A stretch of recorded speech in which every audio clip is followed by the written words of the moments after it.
को देखो, उन भ्रष्टाचारी अधिकारियों को जेल भेजो। इसमें उपायुक्त भी जिम्मेदार हैं, जिला शिक्षक अधीक्षक भी जिम्मेदार हैं। जेक बोर्ड का कानून है, आप फर्जीवाड़ा करके कमरा है नहीं, आप उसको मान्यता दिए जा रहे हैं। जेक बोर्ड से आप 50 डिसमिल मान्यता दे रहे हो, आप 75 डिसमिल मांग रहे हो 1 to 8 के लिए। ये कैसा दोहरा कानून है?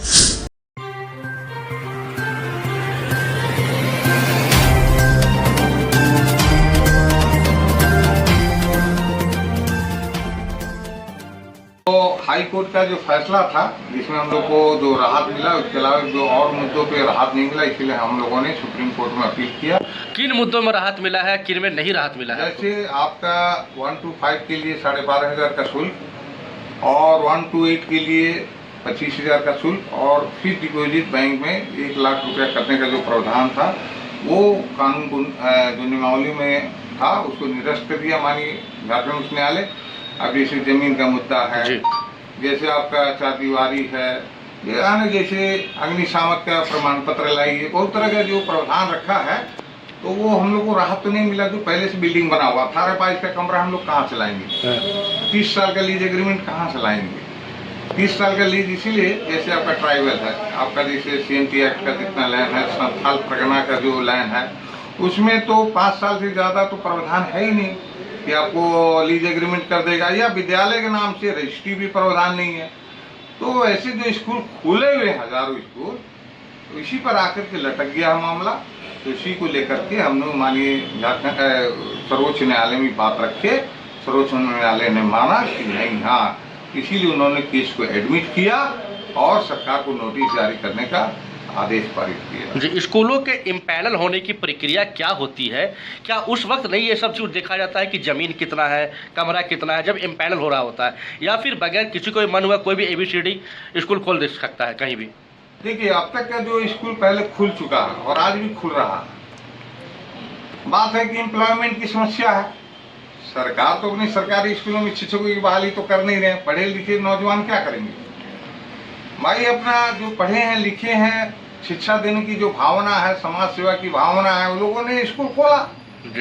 जो छोटे छोटे मध्यम स्कूल, आज जो है, पहले गुरुकुल जो होता था, आश्रम होता था, पेड़ के नीचे पढ़ाया जाता था, उसमें कमरे के लिए प्रावधान नहीं था राजाओं के द्वारा। पहले की भी सरकारों ने, मनमोहन सिंह की सरकार जो है 2009-10 के पहले भी कोई सरकार ऐसा प्रावधान नहीं रखा। हाँ, CBSE बोर्ड और जेक बोर्ड में 9, 10, 11, 12 इंटर के लिए जमीन का प्रावधान रखा, मान्यता लेने का प्रावधान रखा। इन तमाम बातों को लेकर के उन्होंने प्रावधान रखा था, लेकिन नर्सरी से लेकर के 8वीं कक्षा तक का ऐसा कोई प्रावधान नहीं था।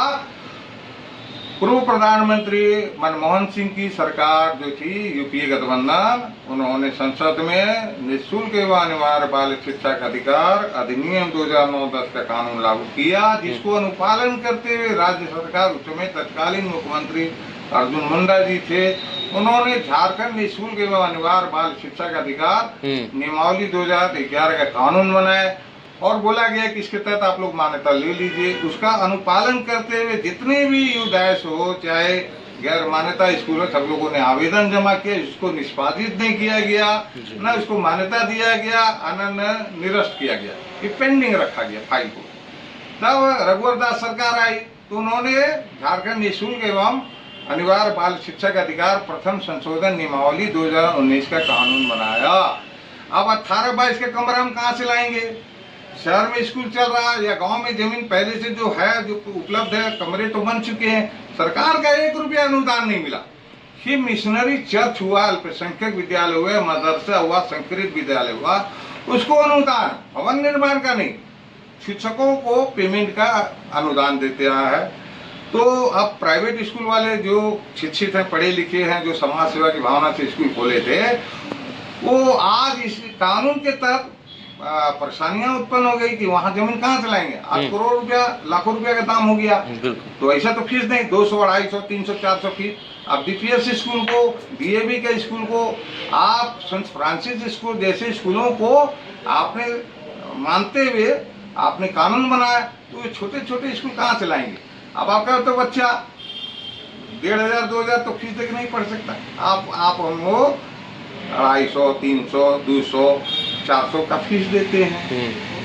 तो इतना सस्ता और अच्छा, और अभिभावक को सरकार के द्वारा सर्व शिक्षा अभियान के तहत साइकिल, पोशाक, किताब, कॉपी, मध्याह्न भोजन क्या नहीं दे रही सरकार, लेकिन वहाँ पढ़ाई है नहीं।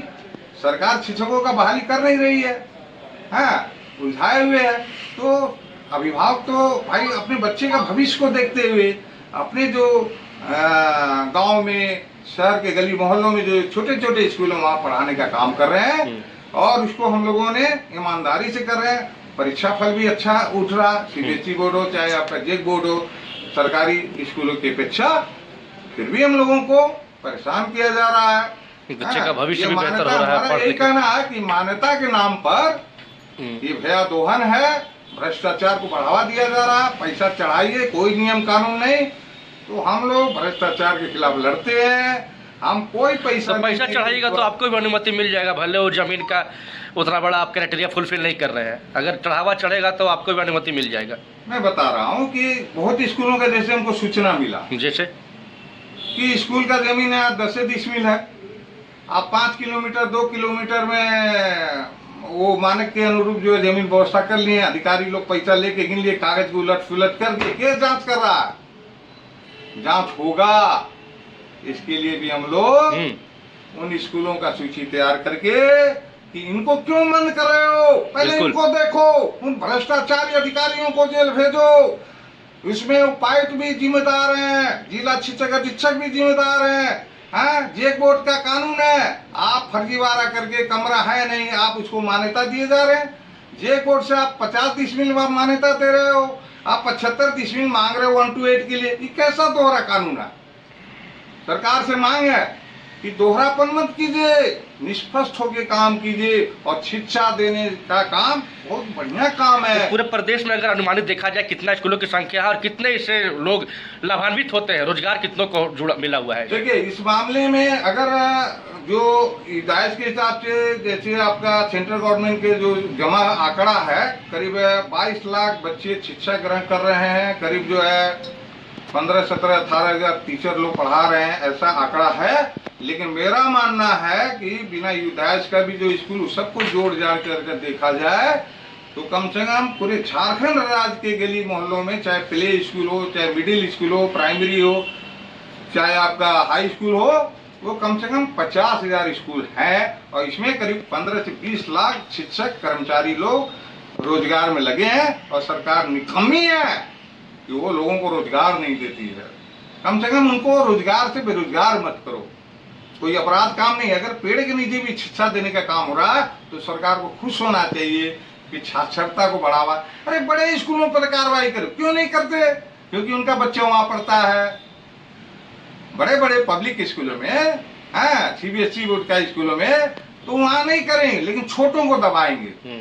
तो यहाँ भया दोहन है और पैसे कमाने का धंधा है। ठीक है, परिचय दीजिए। धन्यवाद। मैं राम प्रकाश तिवारी, केंद्रीय अध्यक्ष, झारखंड के सरकारी स्कूल संचालक संघ, झारखंड प्रदेश। लाल बर्नवाल, केंद्रीय उपाध्यक्ष, झारखंड गैर सरकारी स्कूल संचालक संघ। हमारे एसोसिएशन की मांग है कि सरकार जो केंद्र सरकार जो कानून लाई थी 2009-10 में कि एजीटी जो विद्यालय चल रहे हैं उन्हें मान्यता दिया जाए। जमीन की ना बाध्यता थी, न कमरे का कोई साइज का जिक्र था। ये झारखंड सरकार 2019 में कानून लाई कि जो है लीज जमीन का 30 साल का होना चाहिए और कमरे का साइज 18 बाय 22 का होना चाहिए। क्योंकि शहर में पहले से स्कूल चल रहे हैं, हमारा झारखंड सरकार ट्राइबल वेस्ट इलाका है, मैक्सिमम जमीन यहाँ ट्राइबल की है, तो ट्राइबल सरकार बनाई है कि 5 साल से ज़्यादा का डीसी परमिशन से आप लीज नहीं ले सकते। तो हम सरकार के कानून को कहाँ से फॉलो अप कर पाएंगे, क्योंकि उस शिकंजे में हम आ ही नहीं रहे। 30 साल का कोई देने को तैयार नहीं है, और स्कूल के नाम पर ट्राइबल की जमीन को हम रजिस्ट्री भी नहीं ले सकते हैं। तो ये बाध्यता है और हम लोग हताश है। तो इसी के तहत हम लोग माननीय उच्च न्यायालय गए, तो वहाँ से हम लोग को मिला कि आप स्कूल चल रहा है तो उसे 1 लाख की डिपॉजिट की जरूरत नहीं है, 1 to 8 में 25,000 जो ले रहे हैं उसकी जरूरत नहीं है, 1 to 5 में 12,500 जो आप मांग रहे हैं, किस लिए मांग रहे हैं भाई? जब प्राइवेट स्कूल को कोई सुविधा आप दे नहीं रहे हैं तो ये चार्ज लेने के अधिकारी आप नहीं हैं। माननीय उच्च न्यायालय से इस चार्ज को निरस्त किया गया, और जो बातें थी उससे राहत हमें नहीं मिली। लेकिन हमें उम्मीद है कि इन 2 पॉइंट को जब उच्च न्यायालय ने देखा है तो माननीय हम लोग सर्वोच्च न्यायालय में अपना याचिका को दायर किए हैं, वहाँ हमारा केस एडमिट हुआ है और सरकार को नोटिस हुआ है कि आप अपना पक्ष रखिए और फिर आगे देखते हैं सरकार क्या करती है हमारे लिए और कोर्ट क्या करता है। हम लोग सरकार के साथ कदम से कदम मिला के चलने को तैयार हैं। हम लोग काम शिक्षा करने का कर रहे हैं। आप हमें सुविधा दीजिए ना, हम आपके साथ चलने को तैयार हैं। हमें कोई सुविधा नहीं दे रहे हैं, किसी तरह का अनुदान नहीं दे रहे हैं और आप कानून थोप रहे हैं। धन्यवाद।